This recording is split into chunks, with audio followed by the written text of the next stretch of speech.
You cannot fault people. Patriotism, in fact, is defined not as loving your government, but loving your country.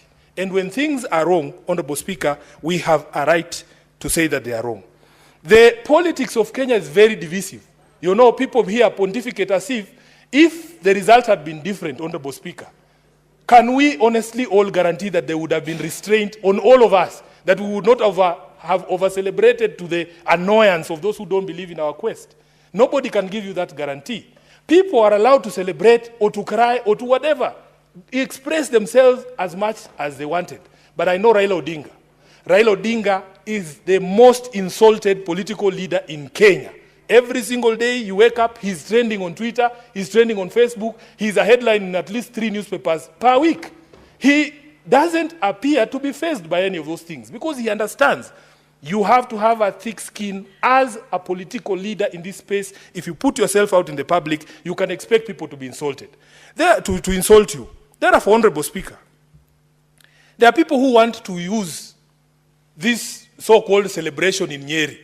And when I watched that clip, Honorable Speaker, it was 2 mama mbogas at a market in Karatina. And when people speak about it, you can think the entire region of Mount Kenya. And in fact, the most annoying and saddest thing was attempts by leaders, some in very senior positions in parliament, trying to extrapolate and make it look like it is the people of a mountain celebrating Raila's loss. Honorable Speaker, these are the things that bring division in our country. As SG of ODM, I am aware that for the first time in the last election, Raila Odinga got over 1 million votes in the election.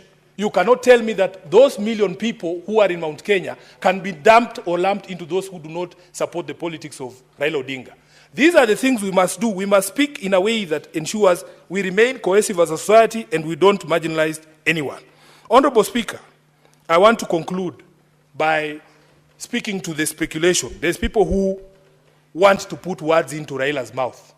Honorable Speaker, when Baba Raila Odinga wanted to run for the elections in 2022, he called a major rally, and I was present at that rally at Kasarani. He announced it himself that I would want to seek the presidency of the Republic of Kenya. When he wanted to run for this AUC position, Honorable Speaker, he himself called a press conference. I remember only seeing the former president of Nigeria, Olusegun Obasanjo, there at that press conference. He told us with his own mouth that this is what he wants to do. Honorable Speaker, therefore, when Baba wants something, he will tell us himself. These people who have abrogated themselves the role of speaking for Raila Odinga and telling him, oh, we will look for a space to accommodate you. Baba has many, many roles. He's a party leader of ODM. He's a leader of opposition. He's a father. He's a husband. He's a grandfather. He is not idle. Baba is not idle. He has things to do. So please, these people, I have seen even some colleagues from this Senate coming up and proposing ridiculous things like amending a constitution just to look for a position for Raila. What do you mean? In fact, as the father of this constitution, it insults Raila greatly if you can stand up and say you are going to amend a constitution just to look for a seat for him. That is not what he fought for. That is not why he fought for this constitution, Honorable Speaker. And the leader of the country today is the one during the campaigns who told us that for a change, we must stop looking for positions for leaders. Let us start with the Mama Mboga. Let us start with the Boda Boda person. Let us start with other people because all this time we have been talking about leaders. I want to say without fear of contradiction that if Baba wants something, he will tell us himself. All these people running around and saying, oh, we will look for this, we will look for that. How do you know? He's not interested. Has he told you he's interested? And he has a mouth for himself. Do you know, Honorable Speaker, that despite me being the SG of ODM, I do not speak for Raila. He has his spokespersons. He has his spokesperson. I speak for organs of the party for which he is a member. But I cannot speak for Raila Odinga because he has his own mouth. He has his spokespersons. So please, we feel insulted as members of ODM when people run around looking for small seats here and saying, oh, we want to propose him for this, want to propose him for that. It is entirely disrespectful to Raila Odinga for you to run around claiming that you are looking for a position to accommodate him. He is not idle, as I say. Honorable Speaker, I want to conclude by saying we are extremely proud of Raila Odinga. Some of us chose not to be emotionally invested in this particular campaign. Because, Honorable Speaker, we have been through painful moments. Some of us, I had been elected for the first time in 2022 as Senator of Nairobi. I never got opportunity to celebrate that win because my party leader had lost the most important position that we were looking to get. Honorable Speaker, we were depressed. When you see us here, we might appear in public like we are rocks. We are not. These things have an effect on us as people. We want to be left alone.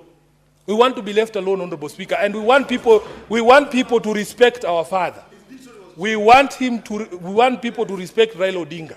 Because every time you pick him up for your other charades like the ones that people are proposing here, when ultimately it doesn't work, it is the people who believe in him who bear the brunt of the pain. Those people are not there with us. In fact, these people proposing, some of these guys proposing things here, they are inwardly very happy and they want to drag Raila Odinga into another charade that is going nowhere.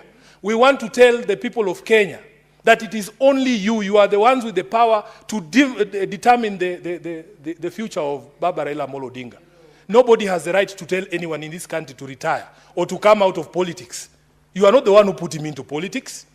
Allow Baba to make the decision himself. And Honorable Speaker, if you allow me, because my time is over, I want to read a quotation from Martin Luther King. This quotation hangs on the walls of Raila Odinga's office in Upper Hill. Honorable Senator Eddie, please, if you can hand me my phone so that I don't move from here. Because there are people who have been threatening us, Honorable Speaker, that when we say these things, they think, oh, you are going to be kicked out from where? From what position? These positions are not permanent, Honorable Speaker. These positions are here today and tomorrow they are gone. Add the SG. Please, just to read this. Senator, I'm adding him 1 minute to read out that quote. Honorable Speaker, Raila Odinga has a very famous office at Capitol Hill in Nairobi. If you go into that office, there's a quotation from Martin Luther King that hangs on his wall. And it goes like this. You may be 38 years old as I happen to be. And one day, some great opportunity stands before you and calls you to stand up for some great principle, some great issue, some great cause. And you refuse to do it because you are afraid. You refuse to do it because you want to live longer. You are afraid that you will lose your job, or you are afraid that you will be criticized, or that you will lose your popularity, or you are afraid that somebody will stab you or shoot you or bomb your house. So you refuse to take the stand. Well, you may go on and live until you're 90, but you are just as dead at 38 as you would be at 90. And the cessation of breathing in your life is but the belated announcement of an earlier death of the spirit.